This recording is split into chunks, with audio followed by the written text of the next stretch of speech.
É o teu nome. Irmãos, depois de uma oração bonita dessa, estamos cheios de comunhão para poder analisar a Sagrada Escritura, irmãos? Nós temos a certeza de que o Senhor é aquele que tem tudo de bom para dar para nós, E a Bíblia vai falar que a sabedoria, Deus ele não nega quando nós a pedimos. Então, nós queremos ser crentes mais sábios, Porque quando nós buscamos a sabedoria, irmãos, a sabedoria é algo que nunca vai ser tirada de nós, As coisas materiais, elas ficam aqui na terra, quando o nosso corpo perece, mas a sabedoria e o conhecimento nós levamos para a vida eterna. Glória ao nome do Senhor. Irmãos, estamos no capítulo 24 de Gênesis, Os irmãos se lembram, capítulo 24 de Gênesis, já estamos finalizando a história de Abraão, E vamos entrar na história do filho de Abraão, Vamos entrar na história de Isaac, Mas antes disso, irmãos, ficou uma pergunta da semana passada, Que a nossa irmã, deixa eu até ver se ela tá aqui. A irmã Cristiane tá aqui. A irmã Cristiane, ela fez uma pergunta, E aí eu até ia responder na semana passada, mas devido a pouco tempo que a gente tinha, E essa resposta ela precisa ser um pouco mais elaborada, verificar os textos e tudo mais. Eu achei por bem a gente responder agora nesse próximo encontro bíblico, Então, os irmãos se lembram da pergunta que a irmã fez, Que era a respeito, lá quando nós estávamos lá em Gênesis capítulo 8 ou 9, não me lembro, que eu comentei que existia uma curiosidade e existe uma posição daqueles que acreditam, que dentro da arca nasceu uma criança dentro da arca, enquanto eles estavam ali ainda, dentro da arca. A chuva já tinha parado, mas provavelmente nasceu ali uma criança. Então existe essa posição, mas desde o começo dos encontros bíblicos, eu sempre me propus a colocar várias posições, para que não fique algo dogmático, irmãos, que é algo taxativo, mas existem diversas interpretações aí. Lembrando, irmãos, que, como sempre eu tenho explicado para os irmãos, existem coisas, que são pontos de vista apenas, Não é algo salvífico, não é algo que vai, se você crê ou não crê, vai deixar de... Você vai deixar de se salvar por isso, Por exemplo, você achar que Adão e Eva tinham umbigo, Ou Adão e Eva não tinham umbigo, isso não vai fazer você perder a salvação, outra questão também, se você... nós já comentamos, a respeito lá dos filhos de Deus, de Gênesis 6, Dependendo da forma que você acreditar, isso não vai deixar você mais crente ou menos crente, lembrando que o nosso intuito é sempre pautar nas verdades bíblicas, nas coisas que a Bíblia traz. Mas existem alguns pontos, que são curiosidades bíblicas, E essas curiosidades bíblicas, se dependendo da posição A ou a posição B, isso não vai afetar a salvação. Então, eu vou trazer aqui várias posições que existem, os contrapontos, dessas posições, para que os irmãos possam se inteirar, com uma coisa mais dinâmica aí, Então, eu vou colocar o slide aí, meus irmãos, e aí nós vamos responder essa pergunta da irmã, Deixa eu ver se eu acho aqui.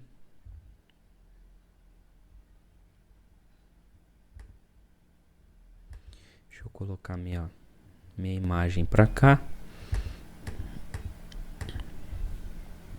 Aqui, irmãos. Então, vamos lá. Em Gênesis capítulo 7, no versículo 11, né? Então, se você puder acompanhar aí na sua Bíblia, se você não estiver com a Bíblia, eu coloquei o texto aí, né? Gênesis capítulo 7, versículo 11. Então, para começar, nós vamos fazer essa ponto de partida para que os irmãos entendam, né, a cronologia. Lembrando que a Bíblia ela sempre vai narrar a cronologia, né? Ela vai colocar a idade dos personagens bíblicos, né? Quando aconteceu, quando ocorreu, por exemplo, no dilúvio. Vai falar quando começou o dilúvio, quando Noé saiu da arca, né? Então, existe toda essa cronologia, né, bíblica aí, que é a linha do tempo, né? Para que os irmãos possam se situar. Então, em Gênesis capítulo 7, versículo 11, vai falar assim: no ano 600 da vida de Noé, no mês segundo, aos 17 dias do mês, naquele mesmo dia se romperam todas as fontes do grande abismo e as janelas dos céus se abriram. Então, vamos anotar aqui para que a gente possa entender. Então, aqui fala que foi no dia 17, certo? Deixa eu colocar aqui, irmãos. Deixa eu colocar outra cor aqui que vai ficar mais fácil.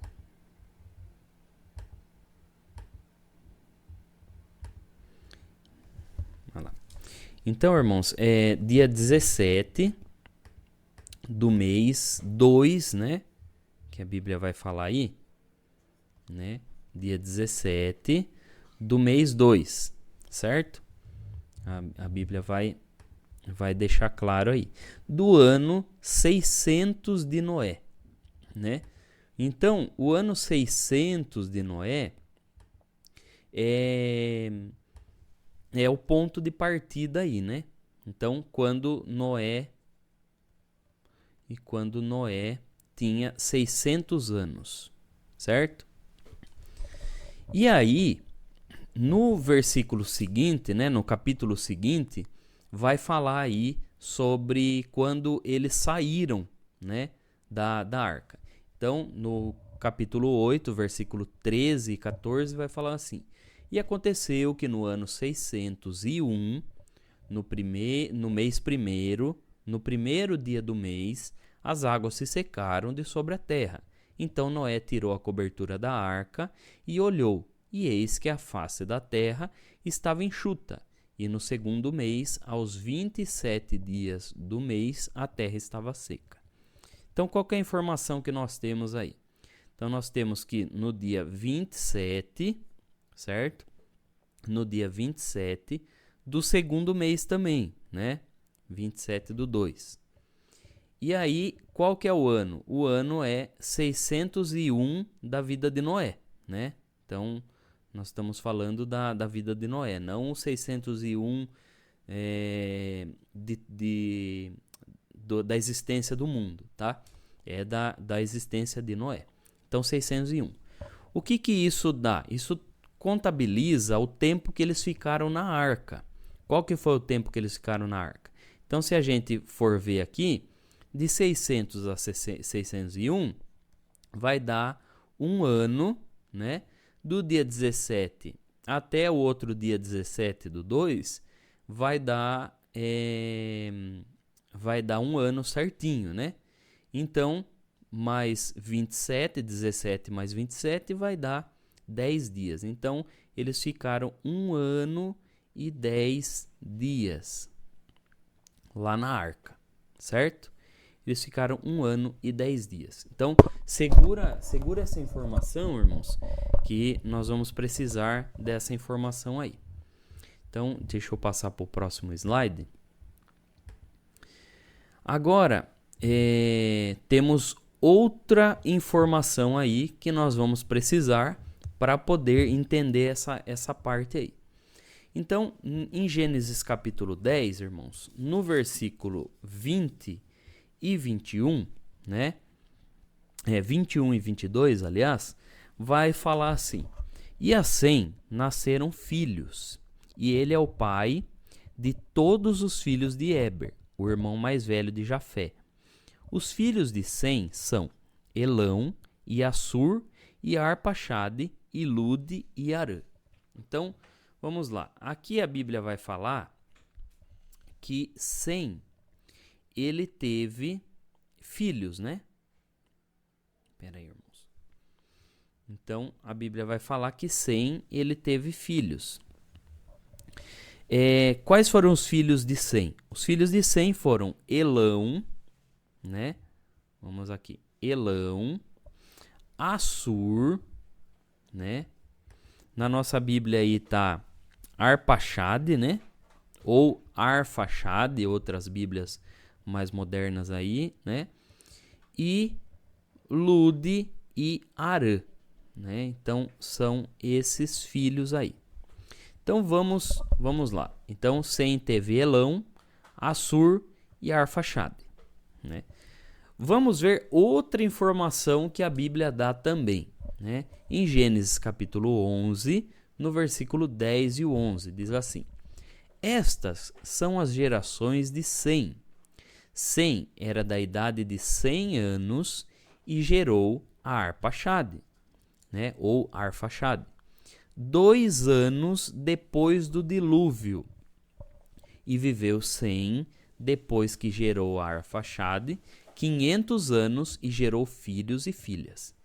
Então vamos lá, olha a informação que a Bíblia vai dar.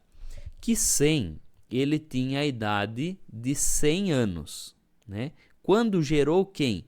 Quando gerou esse filho aqui, Arpaxade ou Arfaxade, né? Dependendo da tradução. Então vamos lá, vamos colocar essa informação aqui. 100 igual a 100 anos, né? Quando ele gerou quem? Quando ele gerou Vou colocar a pronúncia que está na nossa Bíblia aí, né? Arpaxade, certo? Quando que ele gerou Arpaxade? Ele gerou 2 anos depois do dilúvio, né? Depois do dilúvio. Ou seja, quem que era Arpaxade? Na lista de sucessão aí, limpa aí. Na lista de sucessão, Arpaxade, né, ou Arfaxade, era o terceiro filho, né? Veja que tem aí Elão, né, Assur e depois Arpaxade, né? Então, ele era o terceiro da lista. E aí, irmãos, deixa eu apagar aqui. Se os irmãos forem tirar print, né? Os irmãos que tiram print aí, eu vou apagar para poder escrever mais um pouco, tá? Deixa eu limpar aqui. Então, irmãos, se a gente for ver, né, uma gestação, então a gestação ela dura aí 9 meses, né? Então, vamos ver aí. A Bíblia vai falar que foram 2 anos depois do dilúvio que Arpaxade foi gerado, certo? 2 anos depois do dilúvio. Se uma gestação ela dura 9 meses e nós temos 2 pessoas que nasceram antes de Arpaxade, né? Então nós temos 9 meses de Elão, né? Depois nós temos 9 meses de Assur e mais 9 meses de Arpaxade, certo? Então, irmãos, alguma criança ela vai ter que ter nascido antes de eles saírem da arca, né? Por quê? A não ser que forem trigêmeos aí, mas a Bíblia não narra isso, né? Porque se a gente somar aqui, né, 9 mais 9, nós vamos ter o quê? 18 meses, que dá 1 ano e meio, né? 1 ano e 6 meses. Que é 18 meses, né? E aí, mais 9 meses, então nós vamos ter 1 ano e meio. Aí nós vamos ter 2 anos e 3 meses. Então, juntando aqui, temos 2 anos e 3 meses. Ou seja, se foi 2 anos depois do dilúvio, vai sobrar essa fração de tempo aqui, esses 3 meses. Então, ao que tudo indica, um desses filhos de Sem nasceu, né, 3 meses antes de eles saírem da arca, né? Ao que tudo indica dentro da cronologia bíblica, né? Dentro da cronologia bíblica. Lembrando que eles ficaram lá 1 ano e 10 dias dentro da arca, certo?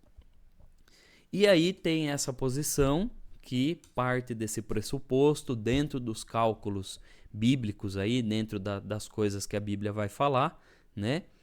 Existe essa posição. E existe a posição também que vai falar que não, que ninguém nasceu antes do dilúvio, né? Porque vai ler lá em Gênesis capítulo 10, né? Então os irmãos abram aí em Gênesis capítulo 10, no versículo 1, né? Trouxe as duas posições, né? Aqueles que acreditam assim e aqueles que vão falar que não. Então, Gênesis capítulo 10, no versículo 1, diz assim: Estas, pois, são as gerações dos filhos de Noé, Sem, Cão e Jafé, e nasceram-lhe filhos depois do dilúvio. Aí as pessoas vão falar assim: não, você está vendo? Não teve filhos antes do dilúvio, né? Eles não tiveram filhos antes do dilúvio e nem durante o dilúvio. Foram só depois do dilúvio, né? E aí vão falar, não, realmente não é a realidade. Mas, irmãos, daí fica aquela incógnita, né? Como que a Bíblia vai dar esse número aqui de 2 anos depois do dilúvio, né? Sendo que nós vamos contar aí a gestação de 9 meses, né? E não vai bater a conta, entendeu? Aí qual que é a solução que nós temos para o versículo 1 do capítulo 10? Quando fala que nasceram os filhos depois do dilúvio, lembrando que o dilúvio em si, irmãos, o dilúvio em si, ele durou o quê? 40 dias, né? E 40 noites. O dilúvio em si, ele durou esse tempo, né? 1 mês e 10 dias aí, né? Não durou todo esse período de 1 ano e 10 dias, certo? Então ele durou aí 40 dias, 1 mês e 10 dias. Essa é a solução encontrada para isso. Outra solução que as pessoas encontram é que quando a Bíblia vai falar 2 anos depois do dilúvio, ela está meio que arredondando esses 2 anos e 3 meses. E aí, para dar essa solução, as pessoas que acreditam assim vão ter que colocar Arpaxade, como o filho primogênito. O filho primogênito, entendeu? Então, que aí não vai dar muito certo, porque a Bíblia fala que Elão e Assur estão na frente de Arpaxade, né? A não ser que as pessoas inventarem aí que eles 3 são trigêmeos, mas aí a gente já está tentando colocar muita coisa que a Bíblia não narra, tá bom, irmãos? Então, vamos, essa é a resposta aí para a pergunta da nossa irmã, tá bom?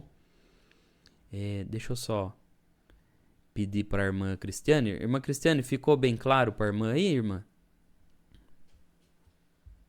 Deus abençoe, irmão. Claríssimo. Glória a Deus. Amém, irmã. Deus abençoe. Espera um pouquinho, irmãos. Rebeca, tá limpinho. Vai, põe isso daí, depois você toma banho. Tá? Vai lá, vai, Rebeca, eu tô na reunião. Então, irmãos, agora vamos voltar lá para Gênesis capítulo 24, né? Gênesis capítulo 24. Então, vamos lá. Vamos para onde nós paramos. Esse capítulo de Gênesis aí, irmãos, em 24, ele é um pouco extenso, né? Mas nós vamos aí... é uma história conhecida, né, irmãos? A história do encontro de Rebeca com Isaac.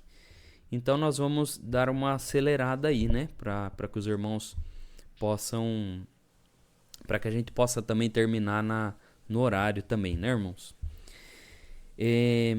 Então, capítulo 24 de Gênesis, né? Então, nós vamos ler aí do versículo 1 até o versículo 5. Então, diz assim: E era Abraão já velho e adiantado em idade, e o Senhor havia abençoado a Abraão em tudo. E disse Abraão ao seu servo, o mais velho da casa, que tinha o governo sobre tudo o que possuía: Põe agora a tua mão debaixo da minha coxa, para que eu te faça jurar pelo Senhor, Deus dos céus e Deus da terra, que não tomarás para meu filho mulher das filhas dos cananeus, no meio das quais eu habito, mas que irás à minha terra e à minha parentela, e daí tomarás mulher para meu filho Isaque.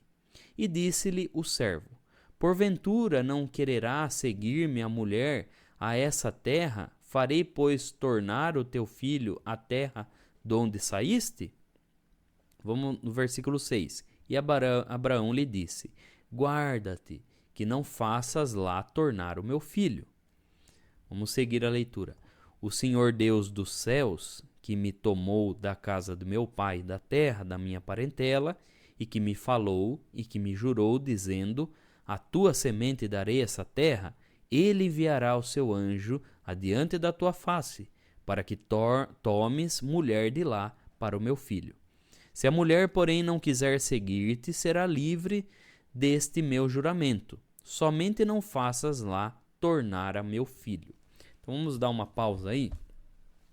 Irmãos, aí a gente vê que Abraão, né, já estava idoso, então ele já estava querendo preparar ali para o seu filho, né, uma esposa, e ele chamou o seu servo, aquele que ele mais confiava, e aí, pela narrativa bíblica, desde lá de Gênesis capítulo 15, a gente vê que Abraão ele tinha um servo que ele gostava muito e confiava muito nele, que era Eliezer, né?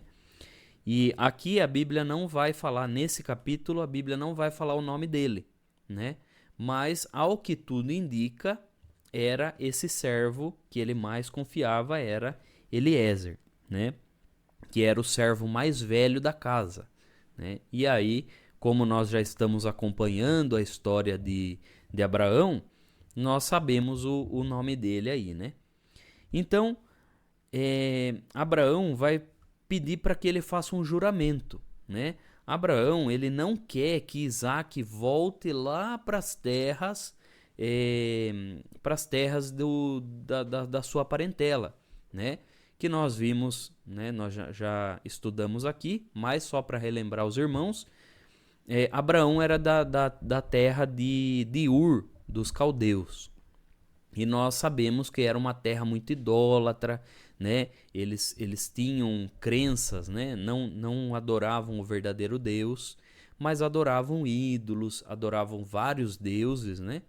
E Abraão não queria que Isaac fosse para lá, né? E até porque a promessa de Deus era ali na terra de Canaã, né? Era aquela terra que Deus mandou Abraão sair de lá de Ur dos Caldeus e ir para a terra de Canaã ali. E Abraão obedeceu à voz de Deus e ele não queria, né, que Isaac voltasse lá para outra terra da onde ele já estava, né? Mas queria que ele seguisse o mesmo propósito. E aí o servo de Abraão ficou preocupado, falou: não, tudo bem, meu senhor, eu vou lá, mas e se a mulher, né, que eu for lá e ver, ela não quiser me seguir para vir para cá? Aí Abraão fala: olha, se ela não quiser seguir, você está livre desse juramento que você vai fazer comigo. Mas eu quero que você prometa para mim que você vai até a minha parentela lá e conheça uma das filhas para trazer para o meu filho Isaque, né? E então o servo de Deus e servo de Abraão, Eliezer, foi clamando a Deus para que desse tudo certo ali naquela viagem.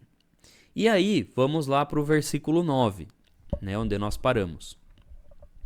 Versículo 9 diz assim: então pôs o servo a sua mão debaixo da coxa de Abraão, seu senhor, e jurou-lhe sobre este negócio. Irmãos, então vamos entender aqui como que era esse juramento. Então, esse juramento para nós pode parecer estranho, né?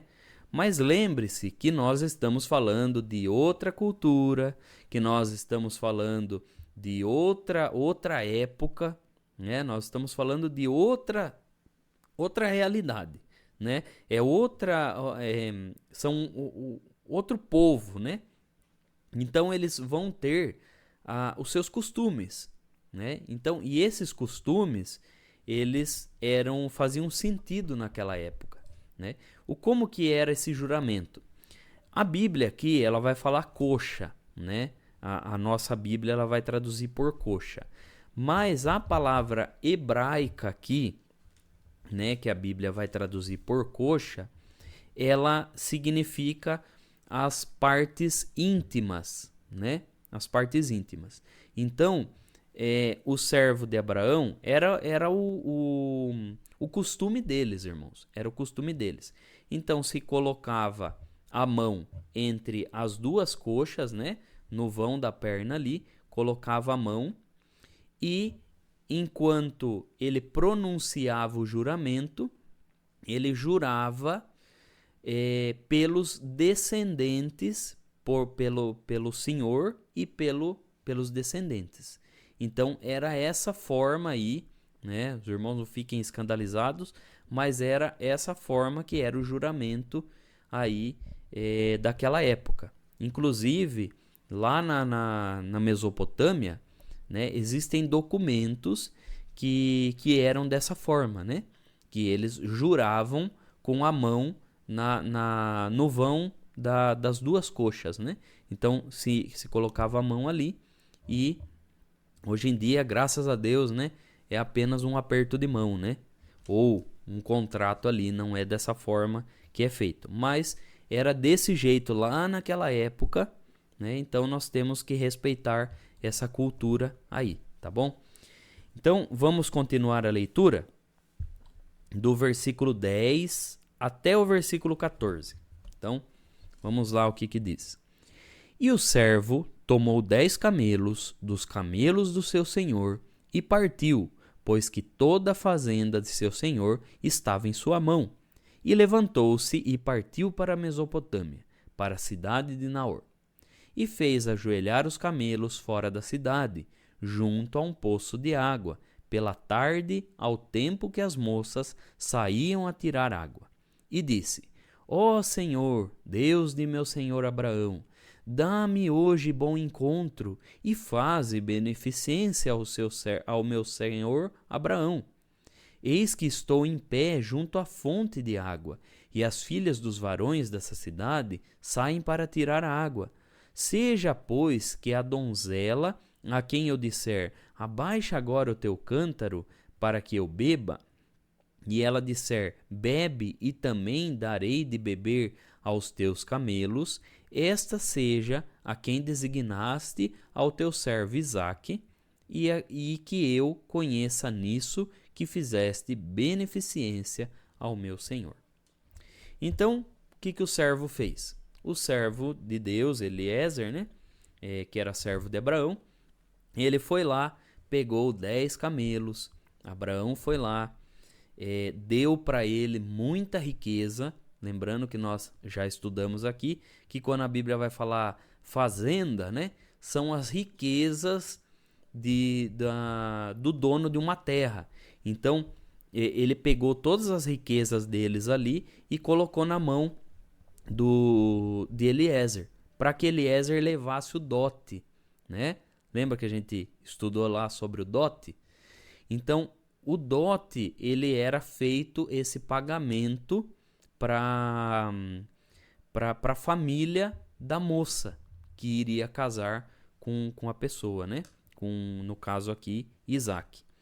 E é interessante, irmãos, que pense, Eliezer, ele foi para essa cidade. E a gente lendo aqui, irmãos, parece uma coisa muito rápida, né? Nós não temos a dimensão do quanto uma viagem era uma viagem custosa, era uma viagem demorada, porque a gente lê aqui e a gente tem esse pensamento de nós que temos carro, avião, ônibus. Então nós temos essas conjecturas dentro de nós, né? E acabamos que não pensamos em como era no passado. Então eu separei aqui para os irmãos um mapinha, né? Deixa eu compartilhar aqui com os irmãos. Aí, deixa eu procurar aqui, irmãos. Aqui. Então, eu separei esse mapa para que os irmãos possam ver mais ou menos o quanto que Eliezer andou para ir para a terra da parentela de Abraão, né? Então, vimos na semana retrasada, né, que Abraão estava aqui na região do Neguebe. Lembra? Que nós vimos lá, né, até era aquela região ali de Berseba, né? Que nós vimos lá aquele rei que foi lá, Abimeleque, que foi lá fazer um pacto com Abraão, né, para poder usar ali o poço, né? Os irmãos devem se lembrar aí, né? No capítulo 22 que nós estudamos isso. Então Abraão estava lá nessa região aqui do Neguebe, né? E olha o quanto aqui de laranja, irmãos, eu vou passar aqui a caneta azul. Olha o quanto que Eliezer teve que andar, né? Então, cada pontinho aqui é uma cidade que provavelmente eles pararam, né? Fizeram alguma parada, porque não dava para eles caminharem tudo isso, até chegar aqui nessa região de Arã, né? Que era a cidade aí que Eliezer foi encontrar a parentela de Abraão. Mais ou menos aqui, irmãos, nós temos 900 quilômetros. Mais ou menos aí, chutando por baixo, nós temos essa quantidade de quilometragem que eles andaram. Então pensa, irmãos, foram 900 quilômetros. Alguns pesquisadores vão falar que essa quantidade de 900 quilômetros, ela geralmente era feita em 21 dias consecutivos, né? 21 dias parando para dormir, né, parando para comprar alguma coisa no meio do caminho, para comer, né? Então, eram 21 dias com uma caravana, né? Ou seja, não foi Eliezer sozinho, né? Ele foi ele e foram 10 camelos, levando suprimento e levando servos também, né? Era muito perigoso sair sozinho no deserto, né? Então, existiam os salteadores dos desertos, né? E também era perigoso. Se acontecesse alguma coisa, ele morria ali no meio da viagem, né? Então, sempre era bom levar pessoas junto. E aí, Eliezer levou ali, né? Levou 10 camelos e provavelmente durou ali mais ou menos 21 dias, um pouquinho mais, um pouquinho menos, né? Mas provavelmente 21 dias para atravessar toda essa região aqui, irmãos. Então pense, 900 quilômetros. Provavelmente ele foi parando nas cidades, né? Para poder também suprir, né? A falta de comida, a comida vai acabando, né? Então são muitos dias. E chegou lá em Harã, né? Quando ele chega lá em Harã, irmãos, é interessante que ele vai na comunhão, ele vai clamando a Deus e quer que tudo dê certo. O medo dele era que ele encontrasse a moça e a moça não quisesse vir, né? Mas ele foi clamando a Deus e ele fez um propósito com Deus, né? Então, ele pediu uma confirmação para Deus e ele fala para o Senhor, né? Ele fala: Senhor, olha, que a hora que ele chega lá na cidade, ele vai dar de beber pros camelos, né? Afinal, foram dias e dias e provavelmente os camelos beberam durante a viagem, mas eles chegaram no destino, os camelos estavam cansados, né? E aí ele chegou numa parte lá, que até eu vou mostrar aqui, que eu separei para os irmãos, uma imagem de mais ou menos como que é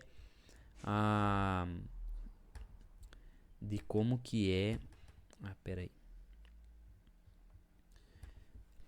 De como que nós entendemos como que era essa parte aí. Não tá indo aqui, peraí. Aqui, irmãos. Não sei se dá para os irmãos verem.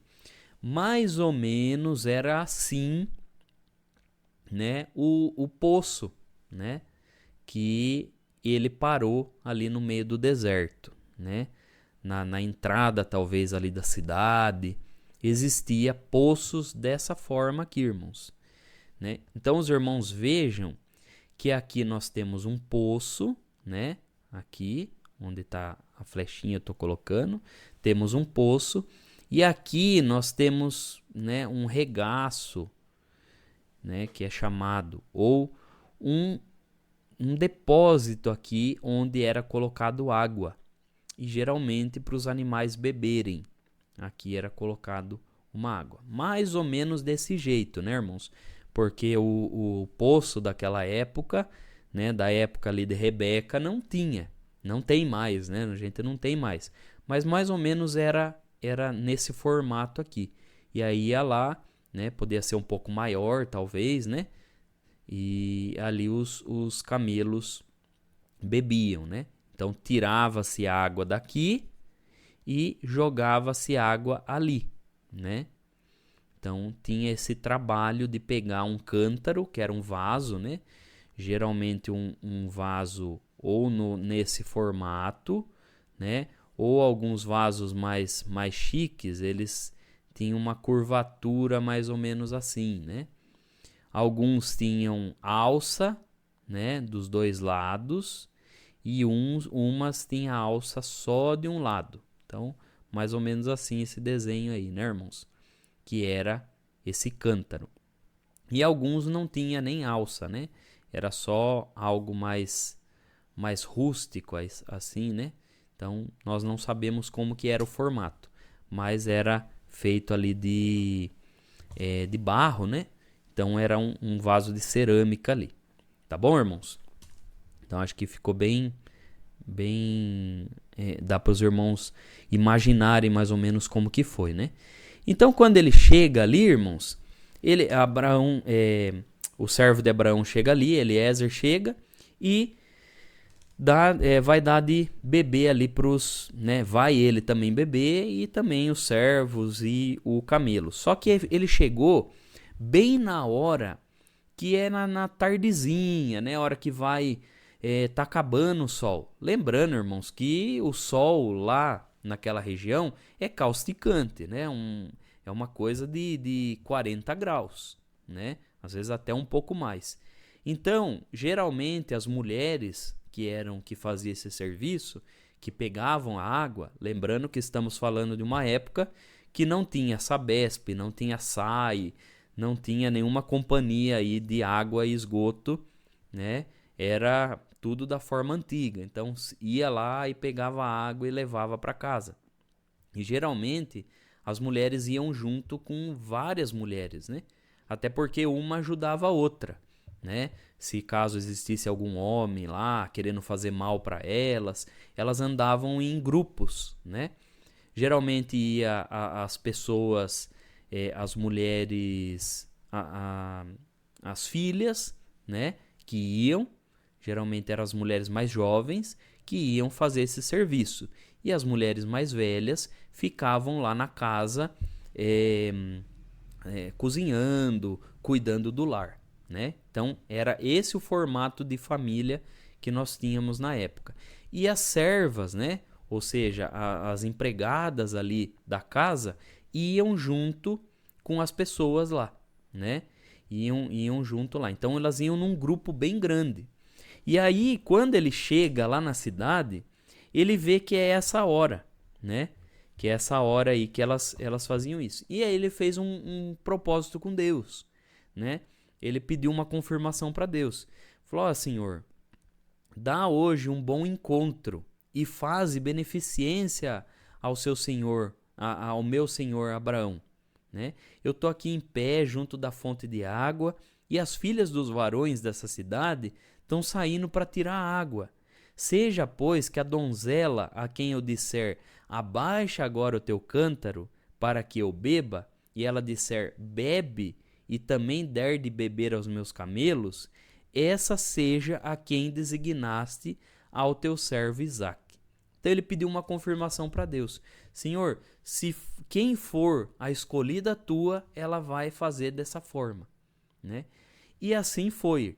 Então vamos ler o que aconteceu, irmãos. Então vamos lá, versículo 15. Vamos do versículo 15 até...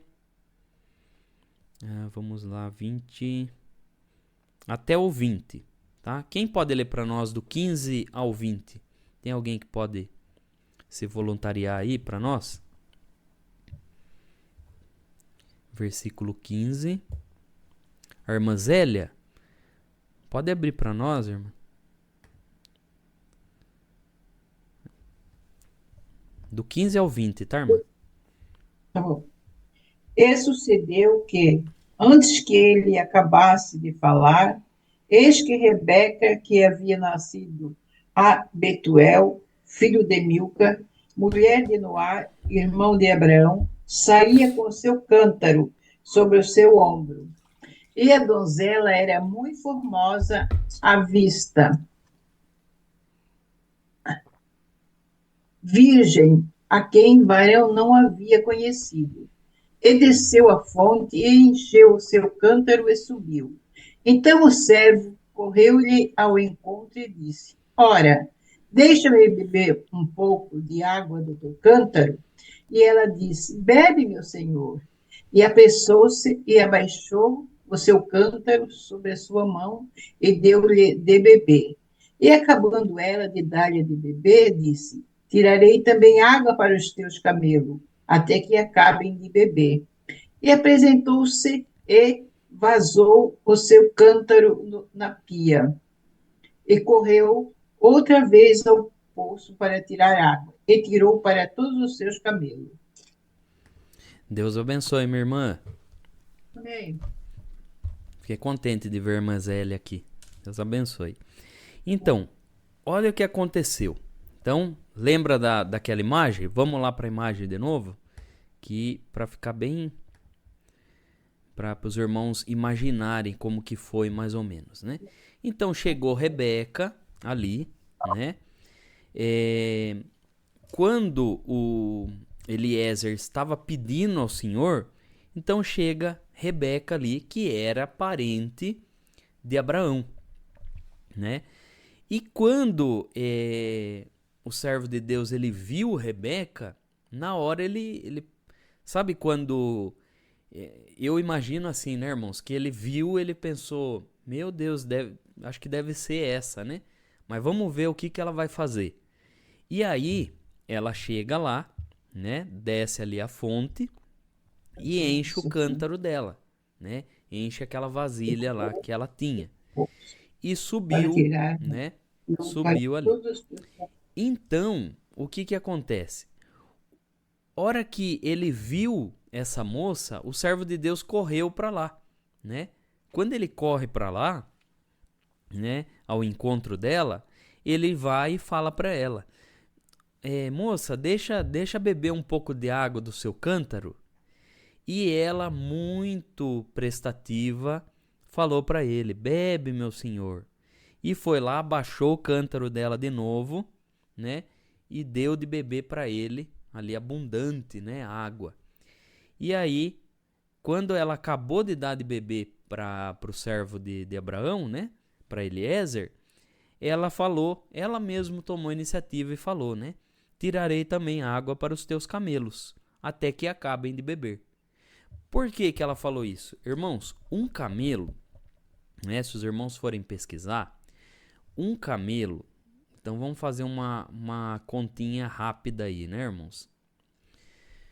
Um camelo, ele bebe, então um camelo, ele bebe de 60 litros de uma vez só a 100 litros, dependendo do tamanho do Meu camelo. Deus, Pense, faz água. são 100, pense bem, é muita água, é muita água. Então, são 60 litros a 100 litros. Pense bem, irmãos. Então, vamos fazer uma continha rápida aí. Vamos falar que os camelos ali de Eliezer, eles beberam pouco. Vamos falar que eles beberam ali só 60 litros. Então, 10 camelos, né? Vezes 60, então são 600 litros de água. Irmãos, pense como essa moça trabalhou ali, né? Quanto ela trabalhou para poder colocar 600 litros de água. Isso chutando baixo aí que os camelos, né, provavelmente estavam bebendo um pouquinho ali, né? Vamos ser bem generoso. Então pensa, irmão, 600 litros de água. É uma caixa d'água de 500 litros ainda é pouco, né? Então, e geralmente o cântaro que as mulheres usavam naquela época, geralmente tinha de 20 litros, né? Existia cântaro de 10, né? Que eram os menorzinhos, mas geralmente era de 20 a 25 litros cada cântaro. Existia cântaros que eram um pouquinho mais, que eram cântaros especiais ali, que abrigavam 30 litros de uma vez, né? Vamos falar que Rebeca ela era forte, né? Vamos pensar assim, né? Que ela era forte ou que outra serva dela ajudava, as duas carregavam juntas, né? Que era de 30 litros, né? Se fosse de 30 litros, então eram 2 vezes que ela tinha que encher o cântaro para poder dar de beber para um camelo, né?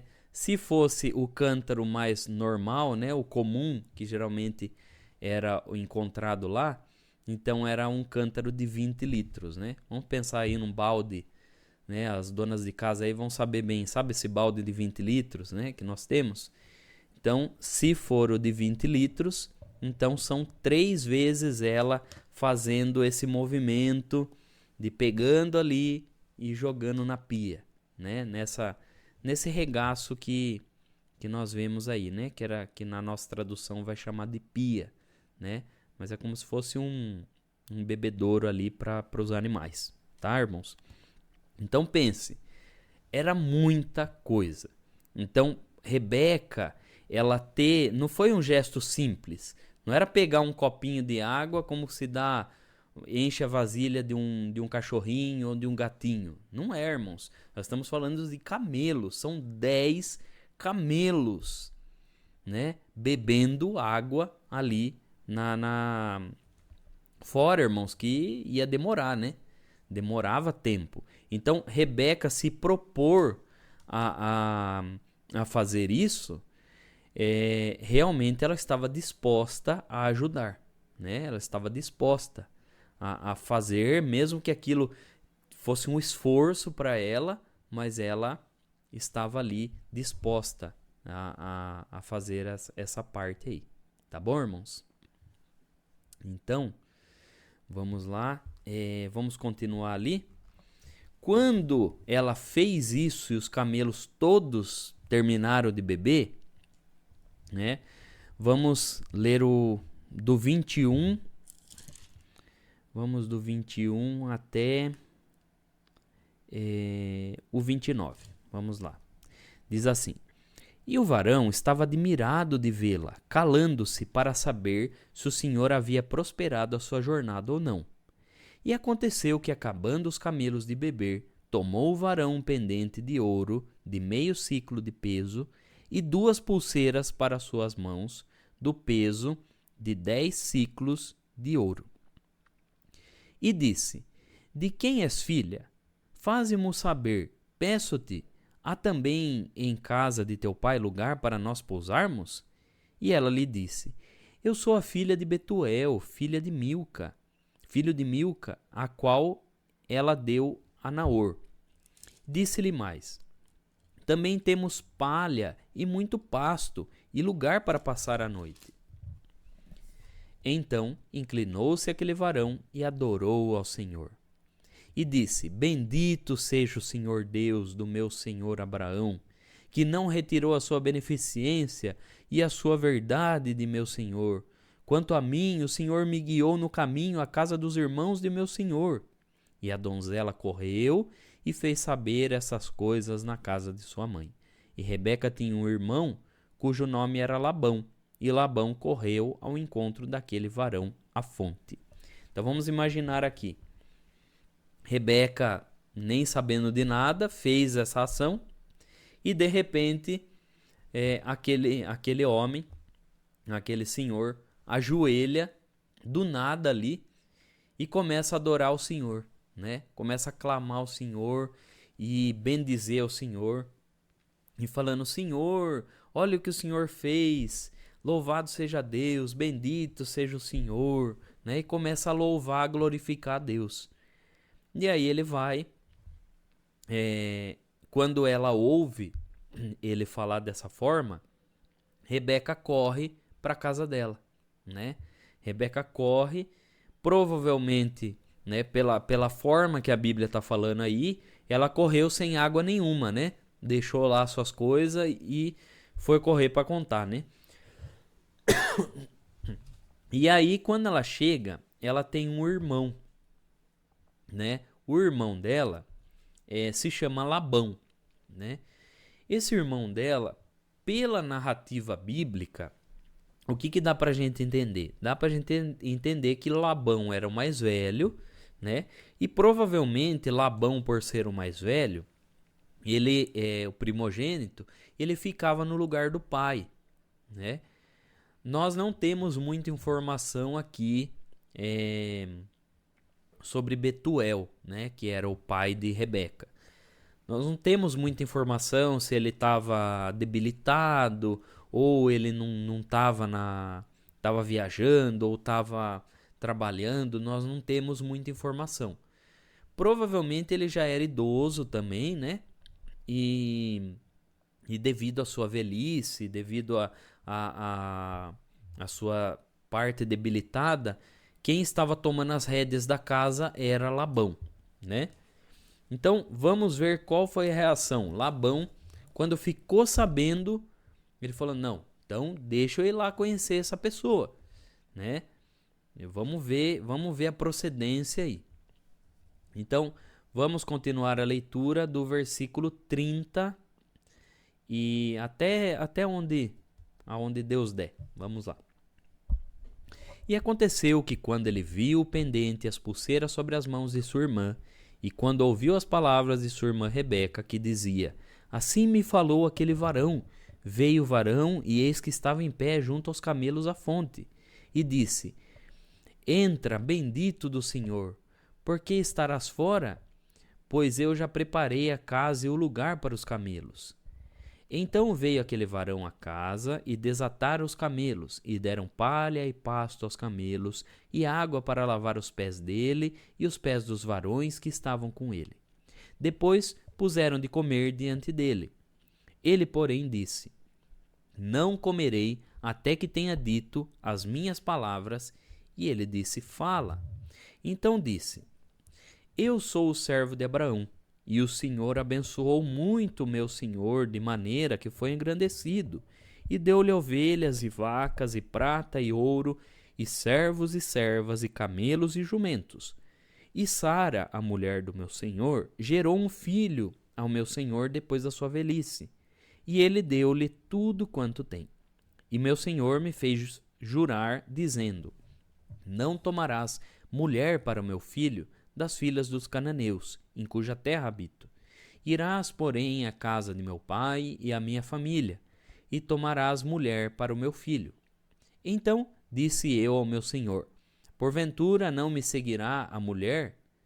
E ele me disse: o Senhor, em cuja presença tem andado, enviará o seu anjo contigo, e prosperará o teu caminho, para que tomes mulher para o meu filho, da minha família e da casa do meu pai. Então serás livre do meu juramento quando fores à minha família, e se não te derem, livre será do meu juramento.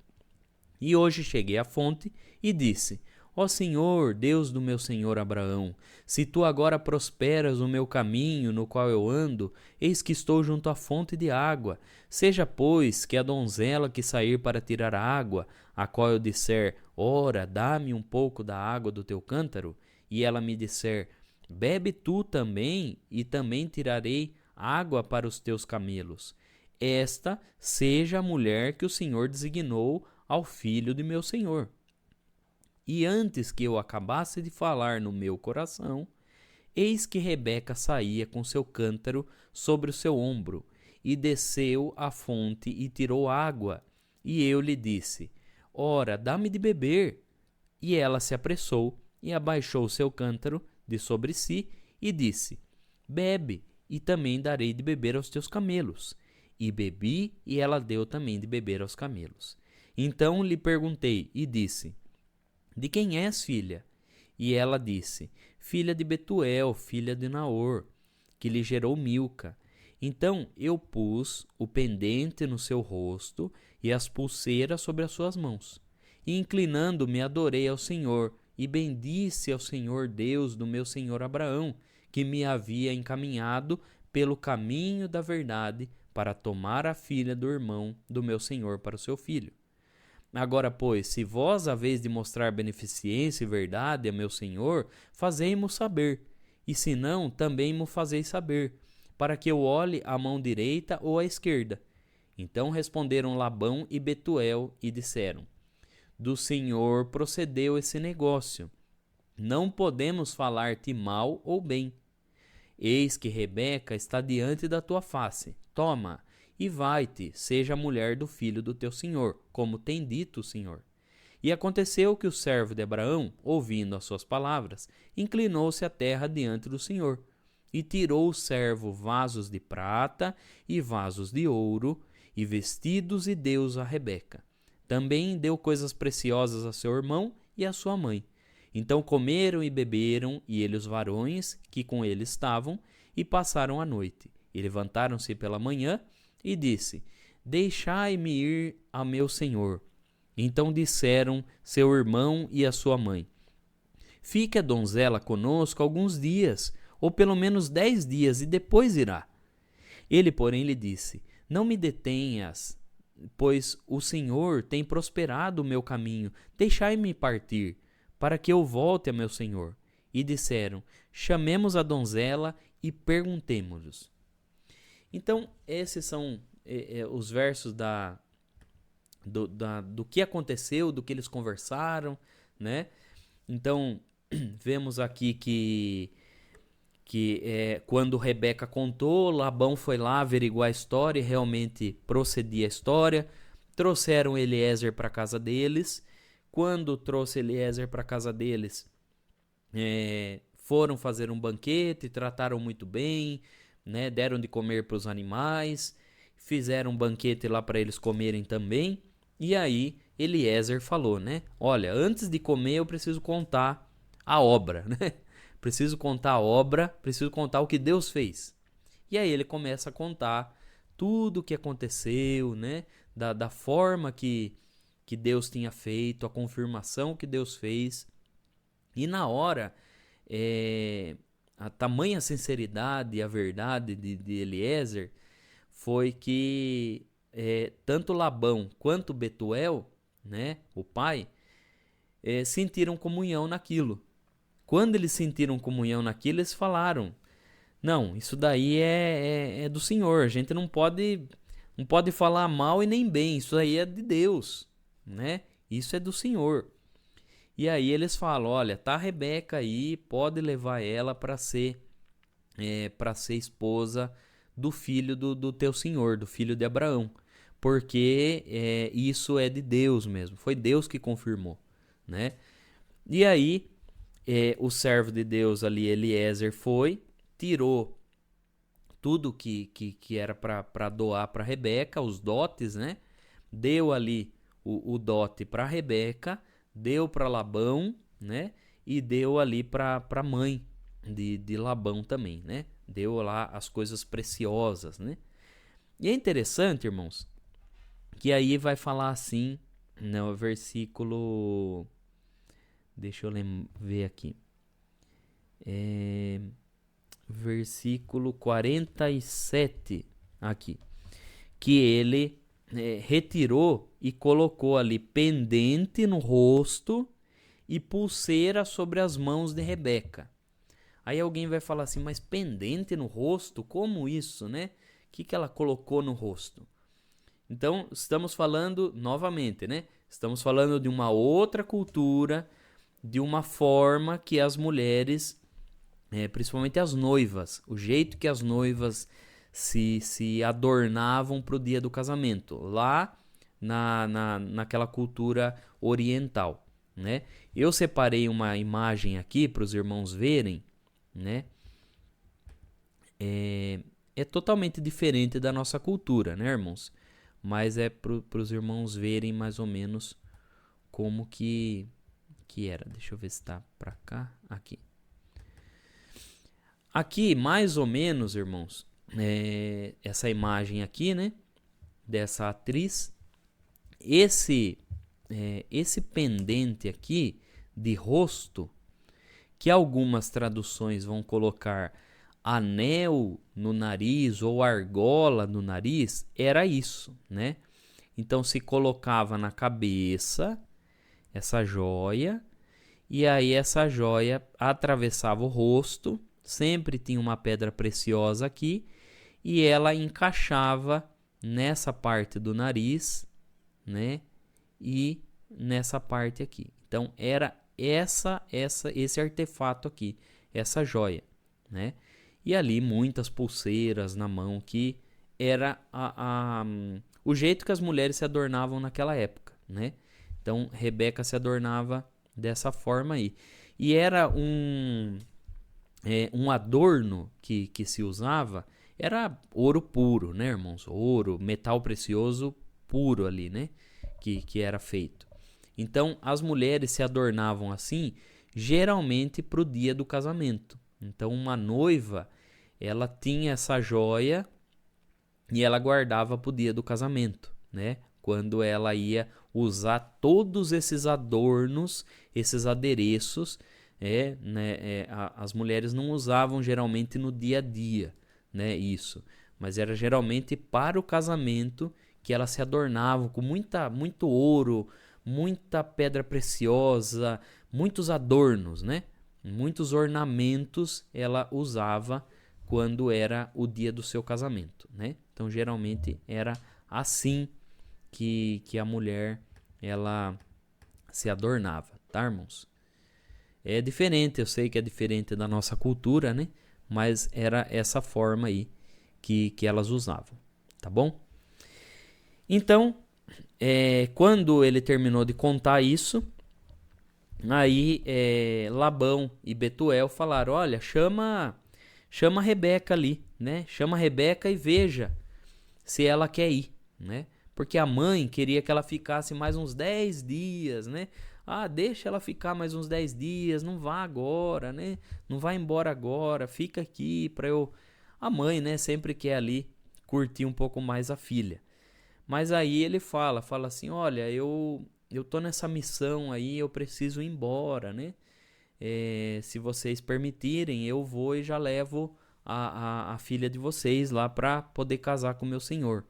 E aí, é interessante, irmãos, que isso não acontecia na cultura oriental, isso não acontecia, de perguntar para a moça, né? Mas veja que eles mandaram perguntar, né? Então, para a gente ver que eles tinham certo respeito pela vontade da moça, né? Então disseram, chame a donzela e pergunte. Então, no 58, então eu vou ler o restante dos versículos, irmãos, para não ficar muito tarde, tá? Então diz assim, e chamaram a Rebeca e disseram, irás tu com esse varão? Ela respondeu, irei. Então despediram a Rebeca, sua irmã, e a sua ama, e o servo de Abraão e os seus varões. E abençoaram a Rebeca e disseram-lhe, ó nossa irmã, seja tu em milhares de milhares, e que a tua semente possua a porta de seus aborrecedores.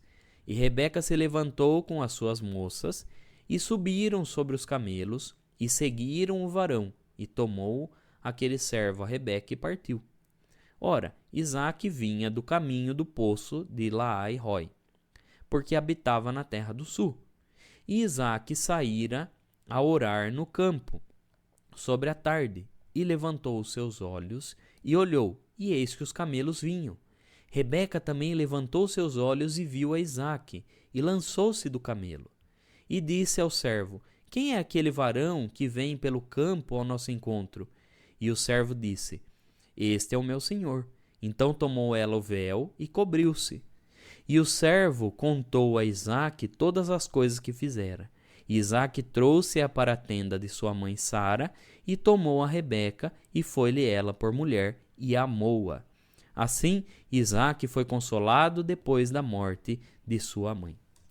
Então veja, irmãos, que bonita, né? Essa história é uma história muito bonita, uma história de uma preparação de Deus de fato, né?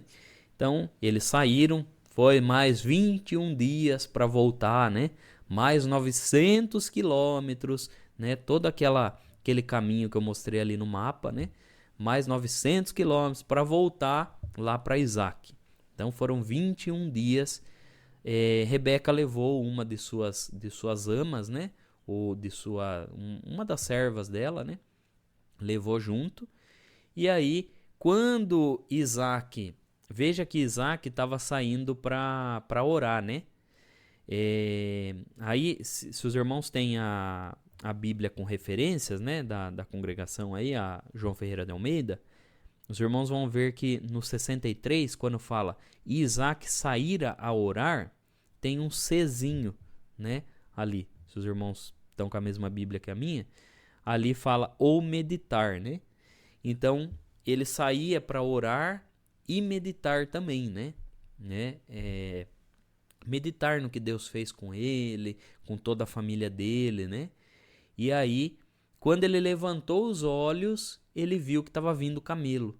E aí, e também Rebeca também, né? Quando ela viu um homem, né, vindo em direção, ela desceu do camelo e perguntou: mas quem que é aquele homem que está vindo ali, né? E aí o servo de Abraão falou, né? Eliezer falou assim: olha, esse que é o meu senhor, né? Ou seja, esse que é o prometido aí, né? Esse é o felizardo. Então, na hora ela colocou o véu na cabeça como sinal de respeito e submissão, né? Se cobriu. E aí o servo de Abraão contou para Isaac tudo o que tinha acontecido, tudo que Deus tinha feito. E eu imagino a felicidade, né, de Isaac, a hora que viu, né? Rebeca, aquela moça bonita, uma moça com todas as qualidades, né, que ela demonstrou. Que qualidade que ela demonstrou em servir o servo de Deus e os camelos também, né? E aí Isaac casou-se com Rebeca e a Bíblia vai falar que ele amou ela, né? Na nossa tradução tá só amou-a, né? E às vezes pra gente pode parecer uma coisa bem, só amou, né? Mas não, quando no hebraico fala que ele a amou, isso mostra que ele amou ela muito, né? Ele era um marido ali totalmente admirava Rebeca, né? Ele ficava admirando Rebeca e isso foi um grande amor que eles tiveram um pelo outro, né? E aí, então, ele levou a Rebeca para morar na tenda de sua mãe, né? Então, era a tenda de Sara que ficou para Isaac e Rebeca morarem ali, né? Então, assim, nós finalizamos o capítulo 24. Antes de ir para as perguntas, irmãos, eu gostaria de fazer uma parte aqui e eu vou... Deixa eu compartilhar aqui com os irmãos. Peraí. Deixa eu compartilhar aqui, eu vou explicar mais uma coisa, irmãos, que na Bíblia, aqui, na Bíblia, irmãos, nós temos todas essas histórias aqui, né, que são narradas, mas lembra, né, desde o primeiro encontro bíblico a gente sempre fala que as histórias na Bíblia, elas sempre vão apontar para Jesus Cristo, certo?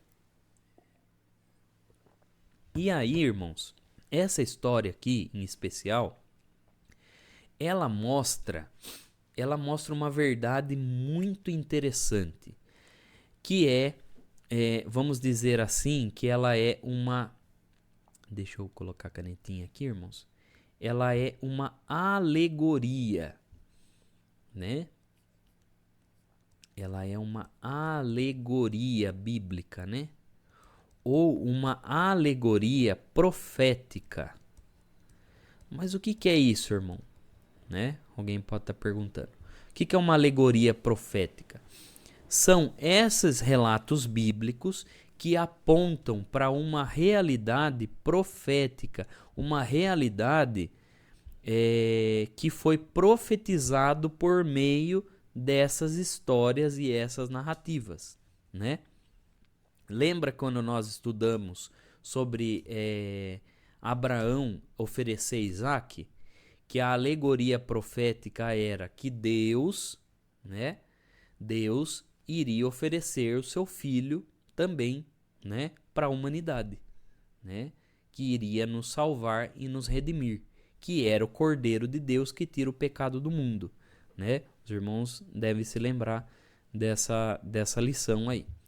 E essa alegoria profética aqui de Gênesis 24, nós temos a figura de Abraão, né? Então nós temos a figura de Abraão, temos a figura de Eliezer, né? Temos a figura de Isaac e temos a figura de Rebeca, né? O que isso nos ensina? No Novo Testamento, irmãos, essa alegoria profética, ela vai tomar forma. No Novo Testamento a gente vai conseguir entender, né, o que Deus está querendo dizer com essas histórias que foram preservadas na Bíblia, né? Abraão, irmãos, é uma figura de Deus Pai, né? Aqui. De Deus Pai. Eliezer é uma figura do Espírito Santo. Uma figura do Espírito Santo. Isaac é uma figura de Jesus Cristo. Uma figura de Jesus Cristo. E Rebeca é uma figura da igreja. Então, como que nós entendemos isso, irmãos? Na história que nós contamos aqui, nós vimos que Abraão, né, envia Eliezer para poder encontrar uma esposa para Isaac, que era o filho de Abraão, né? E nós vemos isso no Novo Testamento, irmãos. Deus, o Pai, ele envia o seu Espírito Santo para que possa adornar e que possa encontrar uma esposa para o Senhor Jesus, né? E nós sabemos pelo Novo Testamento que a igreja ela é chamada de esposa de Cristo, esposa do Cordeiro, né? E é o Espírito Santo que vai ter essa missão de preparar a esposa para o encontro com Cristo, né? Esse encontro glorioso. Enquanto nós não encontramos Cristo pessoalmente, que isso vai acontecer no dia do arrebatamento, né? No final de todas as coisas, quando chegar o fim de tudo, que nós vamos ser arrebatados para encontrar o Senhor Jesus nos ares, né? Enquanto isso, irmãos, o Espírito Santo, que é a representação de Eliezer, pensa, irmãos, veja bem, Eliezer, provavelmente nesses 21 dias, né, que eles foram peregrinando, nesses 900 quilômetros que foram peregrinando até chegar em Isaac, provavelmente Eliezer foi contando para Rebeca como que era Isaac, né? Foi falando como que era, das qualidades de Isaac, o que Isaac fazia, qual foi a história de Isaac e tudo mais. Irmãos, da mesma forma, o Espírito Santo de Deus, ele fica junto com a igreja, falando sobre Cristo, falando o que Cristo fez, falando o que o nosso Senhor é, falando da forma que nós podemos agradar ao Senhor, da forma que vai ser glorioso quando nós encontrarmos Ele.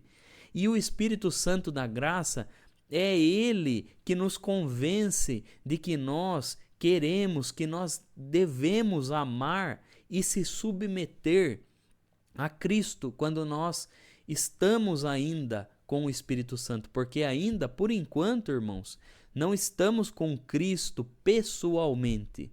Cristo está presente, sim, dentro da igreja, né? Mas nós não encontramos ainda pessoalmente, não tivemos um encontro com Ele, né? Não fomos, não tivemos ainda o casamento, propriamente dito, com Cristo, que vai se dar lá no céu, né? E enquanto isso, o Espírito Santo ele vai falando de Cristo, ele vai apresentando Cristo, quem é Cristo, Cristo a história de Jesus, o como aconteceu, né? E o Espírito Santo vai iluminando a nossa mente, e o Espírito Santo vai enchendo o nosso coração de amor por Cristo e o desejo de encontrar com Ele de fato, né?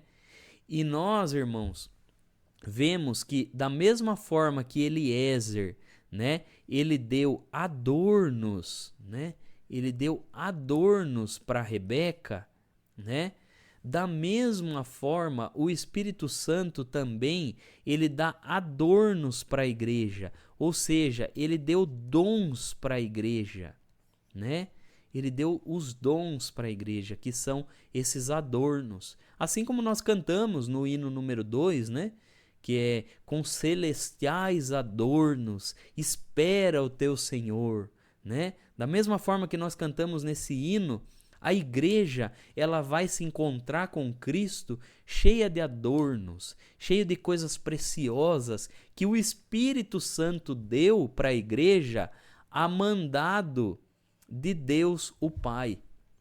Da mesma forma que Abraão, né, deu lá as riquezas para Eliezer, da mesma forma Deus o Pai deu ao Espírito Santo para que pudesse dar dons à igreja, e que a igreja encontra Jesus Cristo cheia de adorno, com esses celestiais adornos que ela está esperando se encontrar com o Senhor.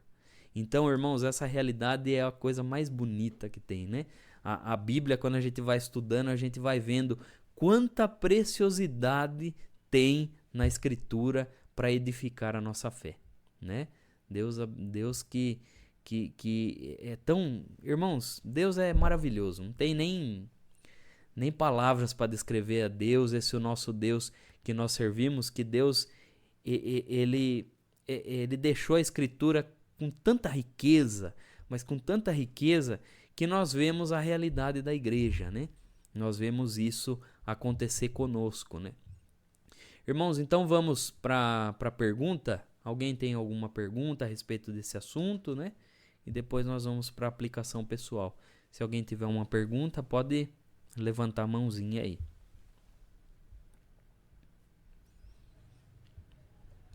Tem alguém? Aleluia, glória a Deus. Alguém quer fazer uma pergunta? Levanta a mãozinha do aplicativo que eles mandaram. Glória a Deus, aleluia. Glória a Deus. Aleluia, glória a Deus. Bendito Aleluia. Deus. Estão todos em paz? Estão todos em paz? Ninguém quer fazer uma pergunta para o irmão? Aleluia. Ficou bem claro, então? Então, a igreja está em paz, né? Ninguém levantou a mãozinha, né? Estão com vergonha, né? então vamos lá para... deixa eu só falar, irmãos. Se alguém, né, tá participando aqui conosco, às vezes tem vergonha de perguntar, né? Ou não quer perguntar porque acha que vai atrapalhar o desenvolvimento, né, da aula. Se os irmãos quiserem anotar aí, os irmãos podem mandar por e-mail, né? Eu fiz um e-mail só para isso, tá, irmãos? Porque às vezes a pessoa tem vergonha, né? O e-mail é encontro... Deixa eu colocar aqui, né? Para ficar mais fácil para os irmãos, né? Aí eu vou... Deixa eu digitar aqui. O e-mail. O e-mail é encontro bíblico ccb, aí é @gmail, tá? .com. Se os irmãos quiserem marcar, aí é encontro bíblico ccb, tudo junto, @gmail.com, tá bom? Se os irmãos quiserem mandar, né? Às vezes os irmãos têm vergonha ou receio, né? Mas pode perguntar lá no particular, tá? Que eu vou responder para os irmãos, tá bom? Então vamos para a aplicação pessoal, irmãos. Vamos lá ver o que a gente pode aplicar do que nós aprendemos hoje, né? Então nós vemos aí no capítulo 24, no versículo 4, irmãos, nós vemos que Abraão, ele estava com essa preocupação, né, de que ele queria que uma esposa, né, pudesse ser da parentela dele.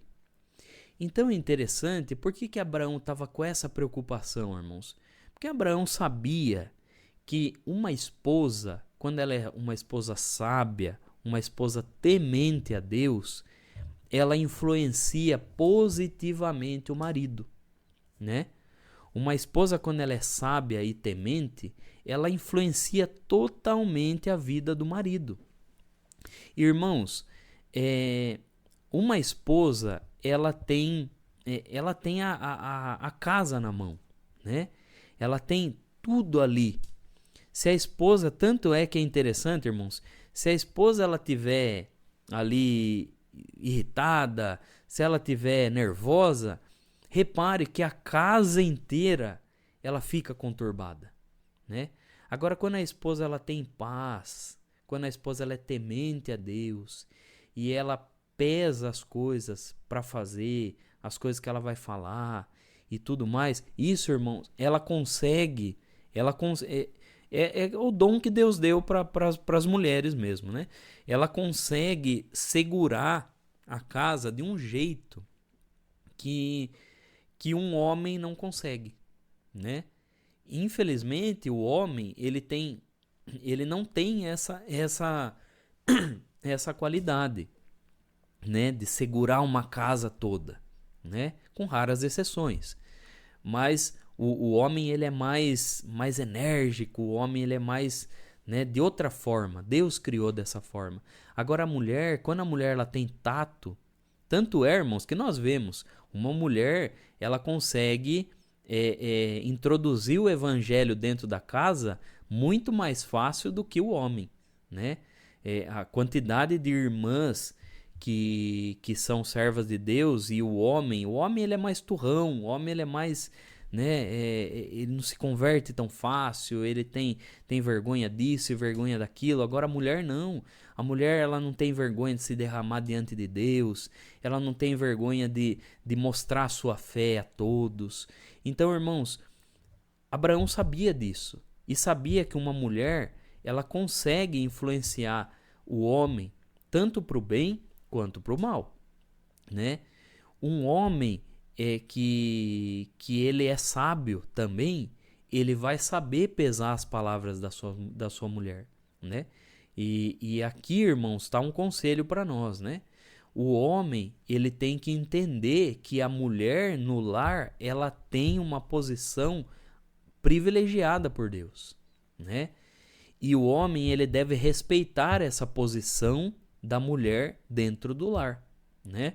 Não sempre tirar a autoridade da mulher, sempre tirar a autonomia da mulher. Não, o homem ele tem que ser comedido nas palavras.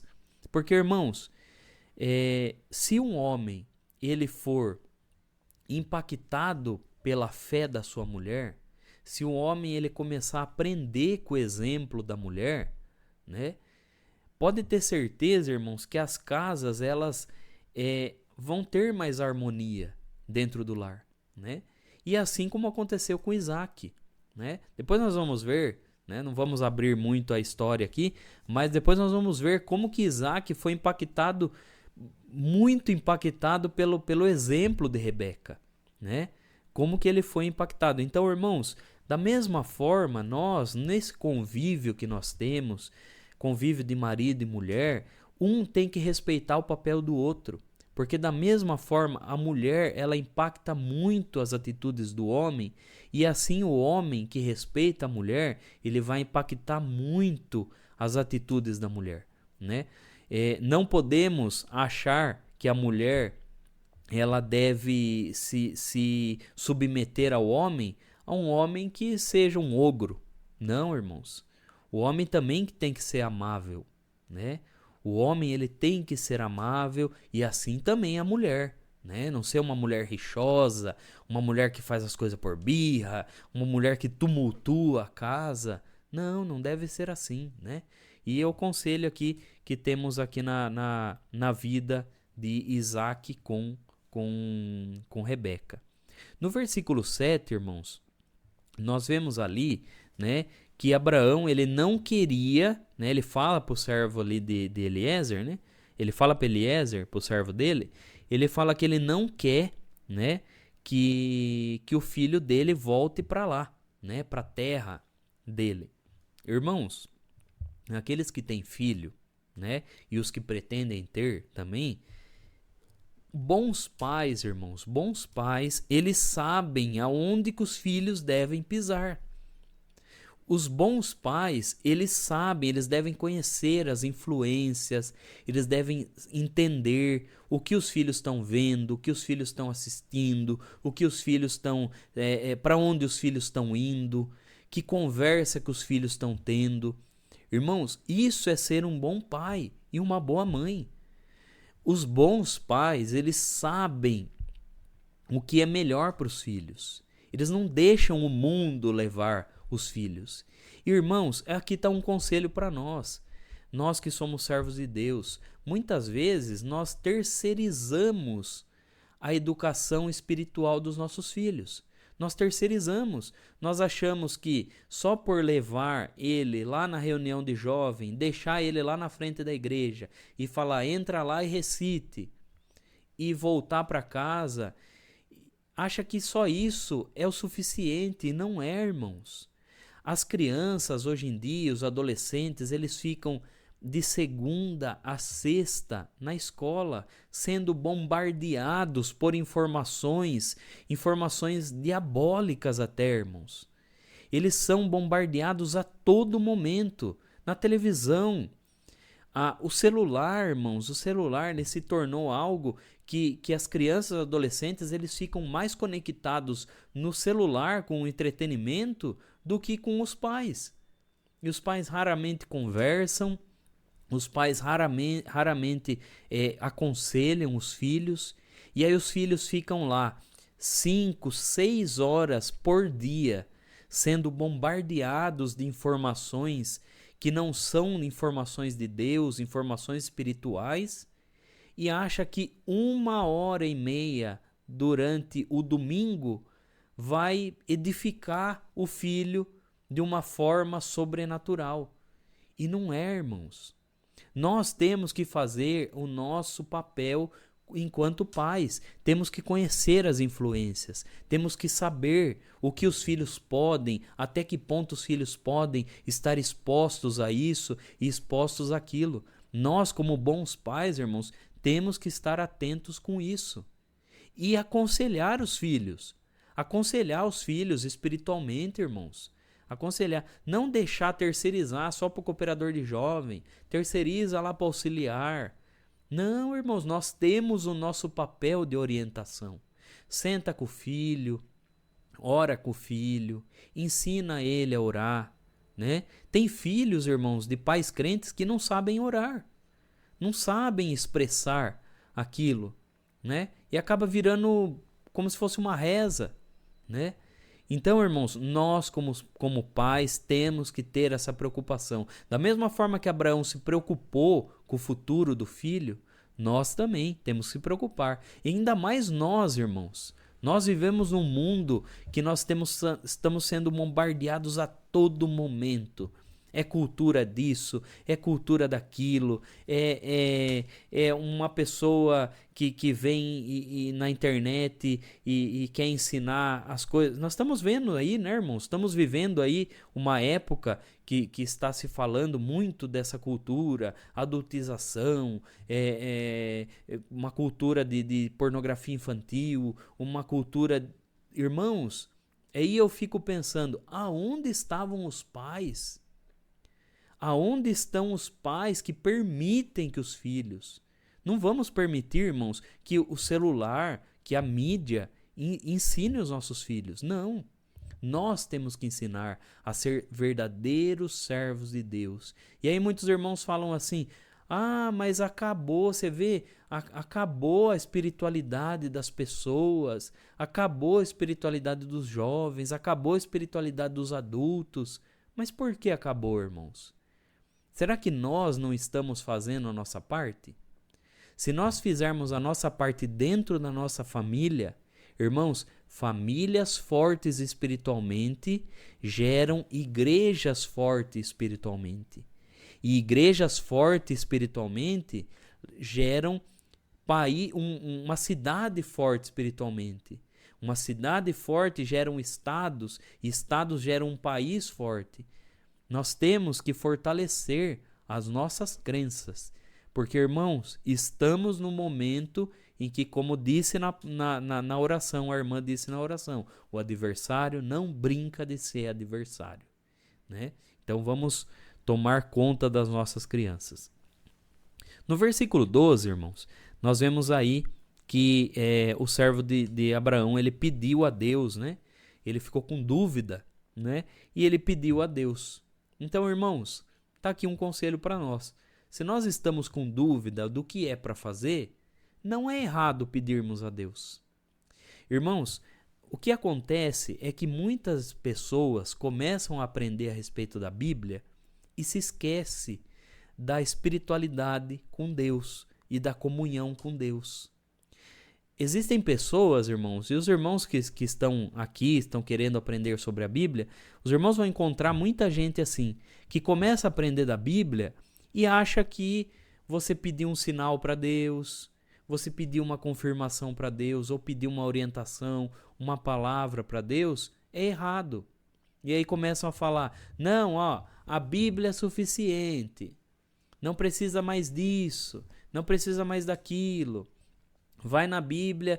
Irmãos, a Bíblia, ela realmente é uma fonte de ajuda para nós. Mas também Deus deixou a comunhão com Ele e a comunhão com o Espírito Santo. Da mesma forma que Eliezer, né, falou com Deus, nós também podemos falar com Deus, pedir confirmação para Deus. Senhor, é para fazer isso? Senhor, se for para fazer isso, que aconteça isso, isso e aquilo. Não é errado, irmãos. Pedir confirmação não é errado. Depende da forma que pedimos, né? Não podemos banalizar a palavra de Deus e também não podemos banalizar a comunhão com Deus, né? Pedir a Deus, ficar pedindo, Senhor, eu posso pecar, se eu puder pecar, acontece isso. Não, irmão, isso daí é uma blasfêmia, né? Ou começar a pedir para Deus, Senhor, eu preciso disso, colocar só coisas materiais na frente das espirituais, também não se pode. A gente não pode banalizar as coisas de Deus, mas pedir confirmação para Deus não é errado. Pedir para que Deus nos oriente não é errado. O Espírito Santo de Deus está conosco para isso, para nos guiar a toda a verdade, para nos ensinar a caminhar, né? Então é importante, só não pode banalizar a coisa, né, irmãos?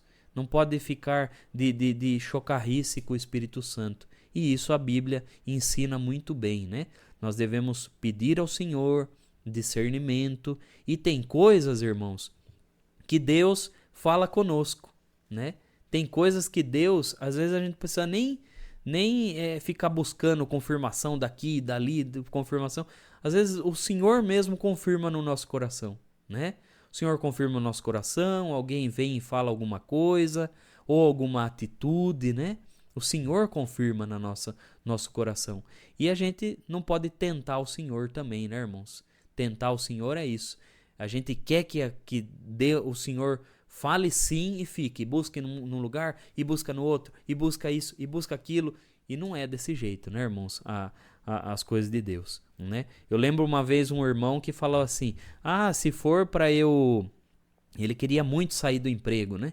E aí ele falou assim, se for para eu sair do emprego, a hora que eu entrar na igreja vai cantar 3 hinos. Irmãos, isso daí é uma brincadeira, né? Uma brincadeira, poxa vida. É lógico, a liturgia nossa é assim, né? Então não se pode fazer dessa forma, né? As coisas de Deus são santa, pura e verdadeira. Se nós tratarmos as coisas de Deus dessa forma santa, podemos ter certeza que o Senhor sempre vai nos responder, né? Para finalizar, irmãos, no versículo 63, nós vemos lá que Isaac, ele saía para orar, né? O versículo 63 fala que ele ia orar no campo, né? Ele ia orar e meditar no campo. Irmãos, o verdadeiro servo de Deus, porque tem falso também, irmãos. Infelizmente, no nosso meio, tem os verdadeiros servos de Deus e tem os falsos também. O verdadeiro servo de Deus, ele não abre mão da oração. ele ora a Deus, ele medita dia e noite com Deus. Ele não fala de Deus da boca para fora. Ele tira um tempo dele para Deus. Ele fala com Deus constantemente. Ele está trabalhando, ele está falando com Deus. Ele está dirigindo, ele está falando com Deus. Ele está indo em algum lugar, ele está falando com Deus. Irmão, o verdadeiro servo de Deus, ele não desconecta do Senhor. E aqui está um conselho para nós, irmãos. O seu irmão quer ter comunhão com Deus, separe um tempo para orar a Deus.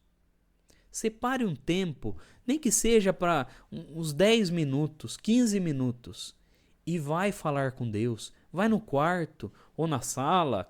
Cada um de nós tem um cantinho, né? Cada um de nós tem um cantinho para orar. Cada um de nós tem um cantinho que a gente acha melhor para buscar Deus. Mas vai, busca Deus. Porque, irmãos, para ficar 20 minutos no celular, a gente fica, né, irmãos? Mas 20 minutos de joelho, a gente acha muito para falar com esse Deus. Então, irmãos, vamos ter mais prazer de falar com Deus. Vamos separar mais um tempo com Deus. Vamos falar com o Senhor. O Senhor, ele gosta de que nós conversemos com Ele. E nós também temos que separar um momento. Uma vez um irmão falou assim para mim: irmão, mas eu falo com Deus o dia inteiro. Por que eu preciso separar um tempo para dobrar o joelho e orar? Irmãos, nós temos que lembrar uma coisa. Nós gostamos que as pessoas separem um tempo para nós. Você gosta que alguém vai conversar com você e fica mexendo no celular? E conversando com você e mexendo no celular. Ou conversando com você e fazendo outra coisa. Ou conversando com você e assistindo televisão. Não dá a impressão que a pessoa não tá prestando atenção no que a gente está falando, não está prestando atenção na conversa? Dá uma impressão de pouco caso, né? Então nós não queremos fazer esse pouco caso, nós queremos separar um tempinho para o nosso Deus. Queremos separar um tempinho. E outra, irmãos, quando nós dobramos o joelho, os irmãos têm que entender que nós somos observados pelo mundo espiritual. Nós somos observados tanto por anjos bons, quanto por anjos maus, por demônios. E quando nós dobramos o joelho, irmão, o mundo espiritual, ele é testemunha de que nós separamos um tempo que era da nossa carne para o Senhor. Nós separamos um tempo nosso para Deus e é uma verdadeira oferta diante de Deus. Isso é uma oferta que nós fazemos, é um sacrifício. Hoje não é sacrifício mais de animais, irmão, mas o sacrifício de tempo. O tempo é precioso para nós, nós tiramos o tempo que é precioso para nós e entregamos para o Senhor em oração. Entregamos ao Senhor no louvor. E o mundo espiritual é testemunha disso. E o adversário olha e vê, verdadeiramente é um servo de Deus. E os anjos de Deus que se acampam ao nosso redor e que também observam até o modo das mulheres se portar, os anjos observam, porque as mulheres colocam o véu por causa dos anjos e poderio por causa dos anjos, porque são observadas. As nossas atitudes são observadas. As nossas atitudes no mundo espiritual é observado, assim como Jó foi observado pelo mundo espiritual. E que aí Deus fala para Satanás: observaste o meu servo Jó? Então, irmãos, nós somos observados por esse mundo espiritual. Não temos só o mundo material, irmãos. Temos o mundo espiritual nos observando. E Deus, Ele tem o prazer de receber o nosso louvor. Ele tem o prazer de quando nós sacrificamos o nosso tempo, o que é precioso para nós, que poderíamos usar para outra coisa, mas não, nós estamos oferecendo a Deus o nosso tempo, estamos oferecendo o nosso melhor. Louvado seja Deus. Irmãos, que nessa noite, bendito é o Senhor eterno, o Senhor desperte os corações para que nós possamos buscar o Senhor, buscar esse esposo, buscar, assim como Rebeca ficou olhando e imaginando quem ia ser o esposo dela e ouvindo as histórias. Irmãos, hoje nós ouvimos sobre o Senhor e que nós ansiemos por esse dia que nós vamos encontrar com o Senhor. Bendito é o Senhor, porque, irmãos, nós queremos passar a vida eterna com Deus, nós queremos passar a vida eterna com Cristo. Então, irmãos, desde já nós já temos que se preparar, porque nós queremos viver com Deus, nós queremos viver eternamente. Imagine, irmãos, eternamente nós vivermos com quem a gente nem dá bola para conversar durante o dia? Irmãos, é para nós meditarmos nisso. Então nós temos que se preparar aqui, irmãos, aqui, para quando chegarmos lá, a gente ter um verdadeiro vínculo com Cristo, uma verdadeira amizade, porque Cristo é o nosso verdadeiro amigo e o nosso esposo. Louvado seja Deus. Vamos dobrar os nossos joelhos agora, agradecer a Deus em santa oração, em nome do Senhor Jesus.